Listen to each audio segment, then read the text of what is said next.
Salam sejahtera untuk kita semua. Perkenalkan, nama saya Devi Marina Bertarigan dengan NPM 2110041, Prodi Pendidikan Bahasa dan Sastra Indonesia, Istanbul 2021, Universitas HKBP Nemensen Medan.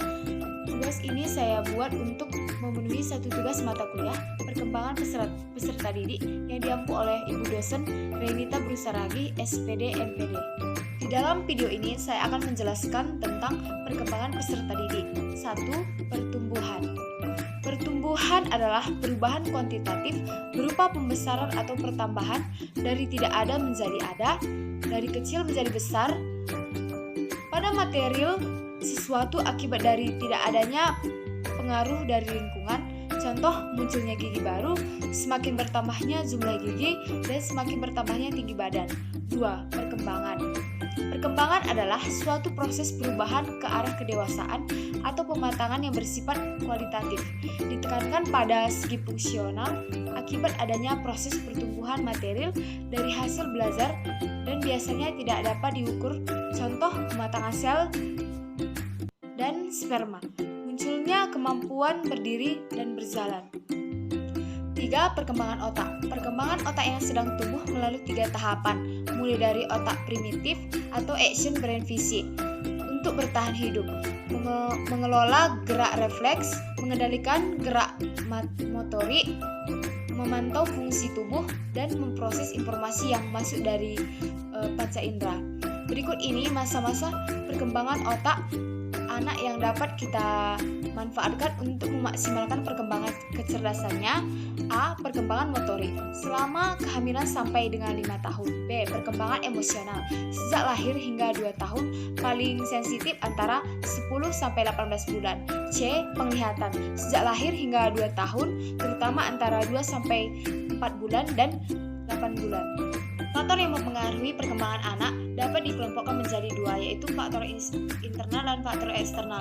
Faktor eksternal meliputi faktor genetika dan pengaruh hormon, sedangkan lingkungan atau eksternal dapat dikelompokkan menjadi faktor prenatal selama kehamilan dan faktor postnatal. 4. Perkembangan bahasa.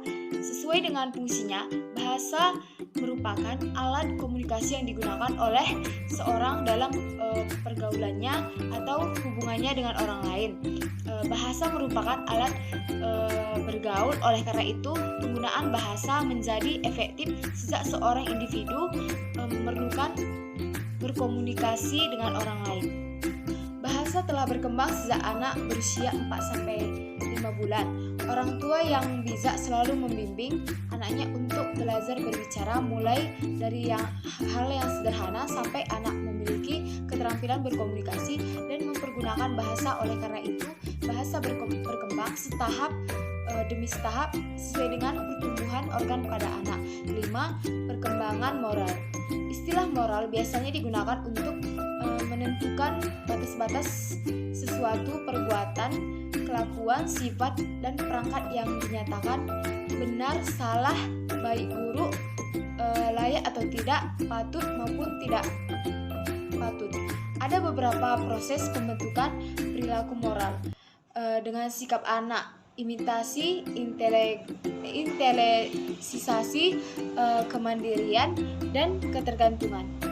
6. Perkembangan kognitif atau intelektual. Perkembangan kognitif sebenarnya merupakan perkembangan pemikiran anak, adalah bagian dari otaknya yang bertanggung jawab terhadap bahasa, pembentukan mental, pemahaman penyelesaian masalah, pandangan penilaian, pemahaman sebab akibat, serta ingatan. Pada usia dasar 6-12 tahun, anak sudah dapat mereaksi rangsangan intelektual atau melaksanakan tugas-tugas belajar yang menuntut kemampuan intelektual atau kemampuan kognitif seperti membaca, menulis, dan menghitung. 7. Perkembangan sosial. Pada usia ini, anak mulai memiliki kesanggupan menyesuaikan diri sendiri atau egosentris kepada sikap yang kooperatif atau bekerja sama, atau sosiosentris atau memperhatikan kepentingan orang lain. Berkat perkembangan sosial, anak dapat menyelesaikan dirinya dengan kelompok teman sebayanya maupun dengan lingkungan masyarakat. Sebenarnya perkembangan sosial anak dipengaruhi oleh beberapa faktor, yaitu 1. Faktor keluarga, pendidikan, dan kapasitas mental. 8. Perkembangan emosional.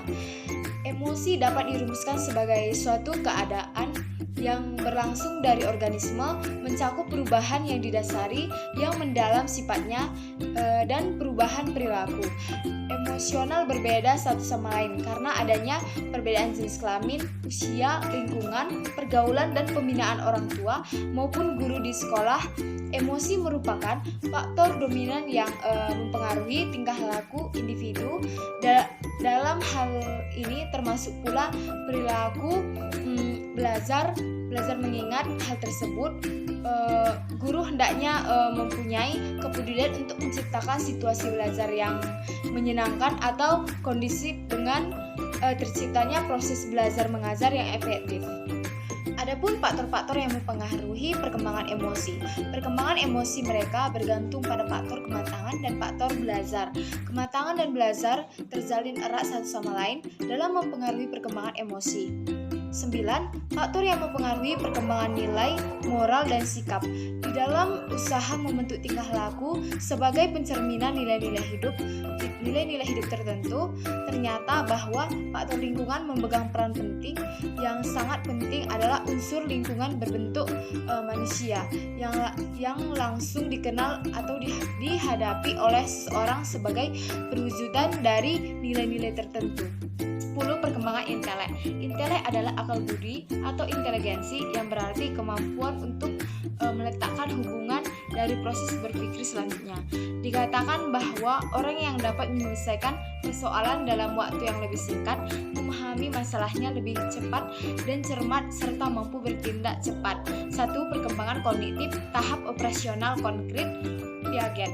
Menurut Piaget, kadang-kadang anak usia antara 5-7 tahun memasuki tahap operasional konkret, yaitu pada waktu anak dapat berpikir secara logis, mengenal segala sesuatu. Pada umumnya mereka pada tahap ini berusia kira-kira 11 tahun. 2. Berpikir operasional. Menurut Piaget, pada tahap ketiga, anak-anak mampu berpikir operasional. Mereka dapat mempergunakan berbagai simbol, melakukan berbagai bentuk operasional, yaitu kemampuan aktivitas menuntut sebagai kebalikan dari aktivitas jasmani yang merupakan dasar untuk mulai berpikir dalam aktivitasnya. Walaupun anak-anak yang